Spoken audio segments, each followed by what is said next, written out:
and they have that, and we talked about that. We have planned the bottom floor, and we literally said, look, to the guys who were building it, we'll turn it over to whomever. We intend for that place to be used. When I say that we're building it so that there can be a black box theater there, we mean it. What do you mean by black box theater? I mean the theater company could come in and have a show there whenever you do it, a professional theater company. We've had those discussions, we are working on that, and we intend for that to be able to be a part of that courthouse. Hence, while the parking may seem like a lot if you're the Ballet Austin people, or too much, that if you're Ballet Austin and you need parking after hours, that's probably a good place to be, right across from the courthouse. Because there'll be a bunch of spaces right there for everyone to use because of the monetization we'll have with that.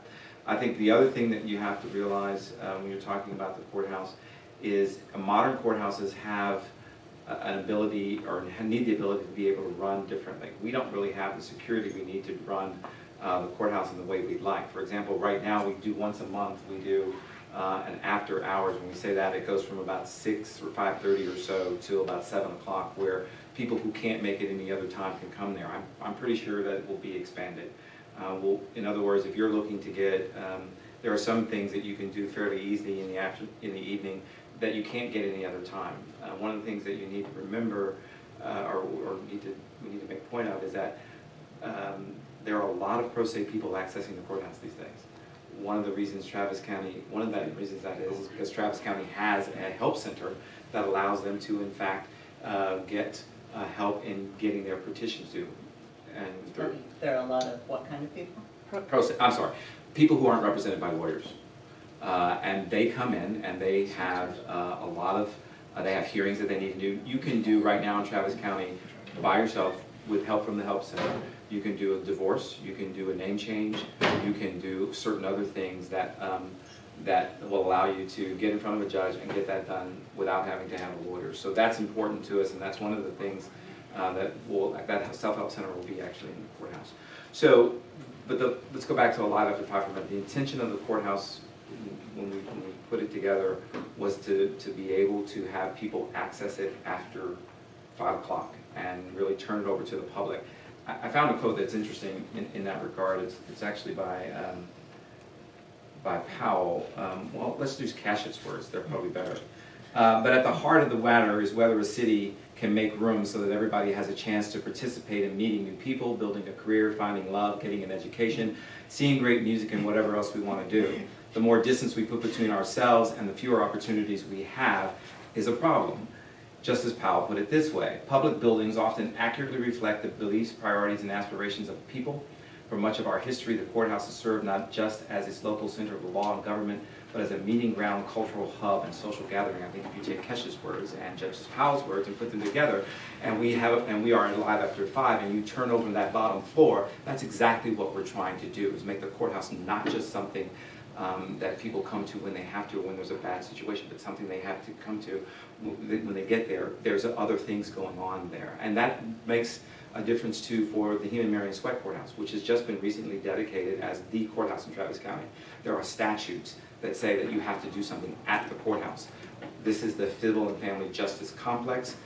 There is a criminal law building when that happens, but the courthouse is where the official place, and that has been designated now by Travis County to be the Heman, Marion Sweat.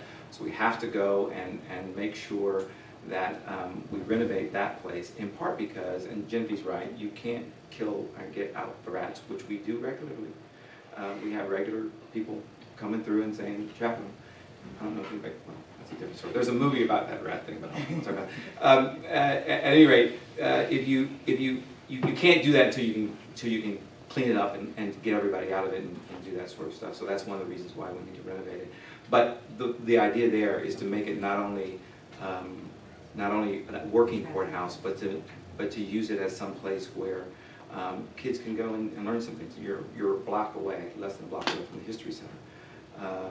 I was in the courthouse today. There were 2 young children who were there, and they were looking at the posters about Heman, Marion Sweat. They happen to be African American, but they were looking at Thurgood Marshall and Heman, Marion Sweat. It was actually interesting to see them interact with that particular thing. I think the courthouse can be a really wonderful tool for that, and I do believe that it's a place where we ought to bring people together, because it's always been that. in the history of Texas, that was the place where everybody kind of met. That's why it was in the town square. And two sort of factoids there. Number one, the way we're gonna do that security, like I just finished telling you it was unsafe, and then we're gonna get a theater. It doesn't exactly work like that. The first floor, there are escalators up. Right. And after business hours, Shut all of down. the elevators that go farther in the building to where the actual courthouses, or the courtrooms and everything, those are locked down. So unless there's actually an event or something up there, or night court or whatever. But, so we want to use that available space. That was why we put, the first 3 floors all are designed to have escalators so that you can move people without having to use the elevators. So let me ask a Yeah. question then. So, we've talked about security.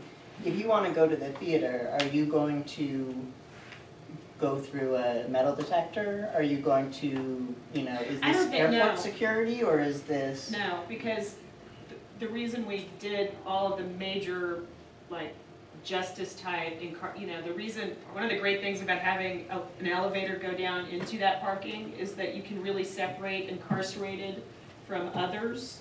So the level of security that you need is a little bit different, and that starts to happen there. There will be obviously security throughout the building, but where it gets really tight is once you start going to the judicial. The stuff after 5 is different. You should also know there's been 5 courthouse shootings in Texas in the last, in this decade. And they're all family law related, every single one of them. And now we have open carry. Well, there's also been shots fired at the federal courthouse. I know, and that's more serious because like the Zetas are there, right? It makes it more dangerous. Well, when you talk about sidewalk activation, we voluntarily, you talked a little bit about sidewalk You're activation. welcome. I didn't know the Zetas were such a laugh line. It's fantastic. Like the Zetas. It's those big black limousines. You talk about that. We followed the great streets approach. In other words, we shifted if you look at the courthouse, we shifted it back a little bit from the street so that we would have the great streets approach that the city called for. And if you look at it, our relationship to the park is going to be pretty good in terms of not only the street and what's out in front of the courthouse, but our relationship to the park was designed so that it would be kind of the park would be sort of an entryway for the courthouse and that sort of thing. Do you have anything? First, before I ask if you have any hand, could you describe what Great Streets is? Great Streets is a program of the city of Austin to essentially make the streetscape and the sidewalks to improve them so that they're very pedestrian friendly. They tend to be wide, they tend to have trees on them, so they're aesthetically pleasing as well. In that regard, the planters sort of help in that, in terms of security, and still be in the Great Streets program. So there are a number of blocks downtown that currently have Great Streets treatment. It tends to be a very piecemeal thing based on the order in which the blocks are developed and having the developers assist in the funding of the Great Streets treatment. I want to see if you had any last words on activation before we move on to the next, on street activation, before we move on to the next. Well, I think one of the concerns, Jack, I'm itching to talk about parking, but I think one of the concerns, there's actually a little bit of a segue, but we don't have to go there yet if you don't want it. But the sidewalk activation, when you think about what happens after 5, okay, there might be this theater, there might be some people using the parking, but I also imagine there's probably, if it's public parking, a lot of the nighttime activity is going to be drunk people going back and forth between their parking spaces, between the parking garage and the bars. That's sort of what happened at, I think, the state parking garage, which is on the adjacent block a lot. There were a lot of, there was tons of activity, but it was just drunk people going back and forth We need that sobering. to do their cars. Okay, we have a lot of topics to get to. If you have, I do, I have this 2 is important very- things. To your things. point, courthouses if you look at how courthouses are priced now, I don't want to have to run over my laptop, so let me that just. was the one that I, let me that just- was my next topic, Yeah. so let's go I for can it. pull up the slide, but the bottom line is, the county did a survey about different regions and how much their courthouses per square foot cost. And it's in that media packet. I What don't do you have mean? it in my head, but we are well within what it costs to build a courthouse in our region. And if you want to talk about Broward County, Florida, I would talk about it all day. The other thing I would like to say is that in any county with over 1 million residents, there is not one that has a county courthouse or a courts complex that is not in the central business district. That is in the United States of America. That is not just in Texas, that is throughout the country. There So, must be a reason for that. on costs, I want to see if there's anything before I move on to my next cost question. Is there anything to add from either of y'all? That Oh, it'll keep. Okay. So what happens, Ron wasn't just bringing up, is this too costly? He also mentioned 2 failed bonds. Yeah, let's talk about it. What happens, what's the alternative? Well, the alternative is the county can go out and borrow money without public approval. I don't think anybody anywhere thinks that's a good idea. And if we were, say, forced into doing that by a lawsuit by people that had enough of those kids being stuck in that courthouse or somebody getting shot, we would have very little ability to act. We do have a constitutionally mandated duty to provide infrastructure for the judicial system. It's not a bridge to nowhere. It's not something we'd like to have. I would say, though, in those 2 bond campaigns, particularly the rail campaign, and no knock against people that work in campaigns, but one of the things as a voter... Really? Let's not knock those people, because I seem to like a couple of them. You got some business cards, right? I do, but one of the things that troubled me about that as a voter, and I voted for it not really knowing what I was voting for because I believe that Austin is so, Travis County, this region is so behind the 8 ball on transit. I'm willing to vote for anything if it means that we start to address this problem at this point, just about. But one of the things I did not like in that campaign is there was not enough time spent doing really boring presentations with lots of slides to small groups of people in libraries saying, this is what this project is. There's nobody's trying to pull the wool over anybody's eyes. This is how much it costs per square foot. This is what the building does. All of those things needed to be addressed. And I got a lot of fancy mail from that campaign, but I never had somebody knock on my door and say, do you have any questions about this plan? And I would have. So I would rather spend my money not on fancy TV commercials that were really ineffective, or a gigantic piece of mail that, let me tell you, as somebody that does work in the industry, was just enormously expensive. That poster that went nowhere. I want to talk to people. That's how we need to go person by person if we have to, and talk about the need and what our responsibilities are for infrastructure and how we're going to pay for it. So if the county, the plan would be for the county to borrow money with or without the bond. No, there's no way this commissioner's court is going to vote unless they are absolutely forced to by a judge. Okay. Or by That's going to be No, a district court judge for that. I mean, they could though. I mean, Yes, that's true. There could be There's a that. type of, there's Yeah. revenue bonds, there's several other instruments that we could use. Certificates of obligation. Yeah, the county does not have to lower its tax rate. I mean, there's a number of things that the county has at its disposal. Can I get a follow-up to that? I'm sorry, we're talking about cost and I want to make sure. Yep. So again, agreeing with Yeah. the vast majority you're saying, and what I don't want to do is conflate discussing the merits of the project in a substantive Sure. way with handicapping what we think the voters will do, which I think presupposes a number of things and is kind of symptomatic of why we have elections break in Austin. But that being said, Austin is dealing with, unfortunately, the overhang of 40 years of underinvestment in infrastructure, period. Every major transit plan that Austin has created is subsequently trashed. Every major piece of comprehensive planning, period, beyond just transit, Austin has subsequently deviated from. That was by and large with the will of the voters, based on the desire to somehow throw a protective blanket or put their neighborhood in a time capsule or whatever it was that they thought would protect them from the hordes of people coming from wherever. And obviously that approach hasn't worked. The issue that we run into is that when we have a plan that is, for whatever reason, perceived as bloated. And maybe you're right. Maybe it is the dry presentations and sort of killing people with detail. You know, I can think of an organization, many of the people right here in this room voted against a rail plan, despite the fact that the R in their name originally stood for rail, right? We had, you know, you have the people in Northwest Hills who have the two most subscribed public schools in the entire city, and one of the precincts in Northwest Hills, the bond passed by 6 votes, and another one it actually failed, despite the fact the most overcrowded school in the district was in that precinct.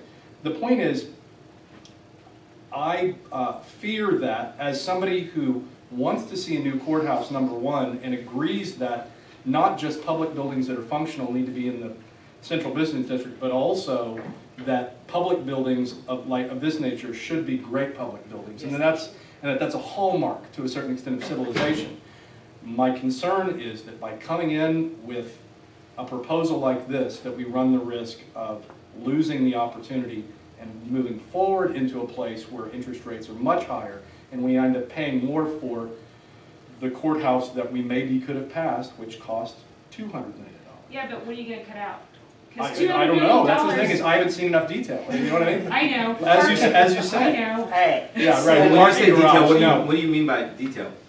I mean, well, I mean the same things that Genevieve means. I mean the boring stack of detail that has the breakdown of what the costing elements are and why it costs so much. If in fact that's a base, if in fact what are we at, $520 a square foot, $511 a square foot? no, it's less than 347. Yeah, it's 347. 347. Okay. So what is the portion of the building that is building, and then what is the portion depreciating assets, rapidly depreciating assets such as furniture and fixtures and computers and IT stuff? I honestly don't know that. This is why Belinda Powell shows up half the time, because she can actually tell you that number is. And I say that because she's the project manager, Right. and she can get that granular with you. Also, the people building the building are AECom, and they represent us. They don't represent anybody else. So they're working for Travis County to make sure all of those numbers work out and make sure those numbers are good. And AECom, for those who don't know, is a huge construction company. They used to be URS, they just bought URS, and now they're AECom. So we have people working for us who are really, really good at it, and getting that down. Having said that, I know that it includes the furniture. I'm not sure how the technology works, and I understand the use of technology, and one of the reasons we're really making sure we're trying to be sure that doesn't mess us up. We had a lot of conversations about technology when we were talking about this, and one of the reasons we did is because the first time we put technology in the courthouse, we actually had to, jackhammer cement to get it in the floor, because that's what that courthouse looks like. So I mean, that's literally what we had to do in order to get the technology in the building. And so I think, having been sensitive to that, we would welcome anybody has any thoughts and get that done. But I'm pretty sure that they've looked at that, and we planned it when we did it to have whatever we had in there. I mean, we talked about false floors, we talked about where we were going to run over this, we talked about Wi-Fi, we talked about a number of different things to make sure the technology was going to be upgradable over the course of time. I can't tell you specifically what that is, but I know we talked about it enough to know that that was clear when we talked to the people who were doing it. And given that there are so many new companies like Google, Fiber, and all the rest, they can give, if they want a reasonable civic footprint in their new hometown, of which they are using all of our facilities, they could wire that, and it would be fine. What I worry about is if we do follow sort of the groupthink, the herd, and do a courthouse that doesn't have what we need even 15 years out, that we're going to be paying more, it's going to be piecemeal, and we're not going to get what we need. And I don't know what the breaking point is in this community, or really in the United States.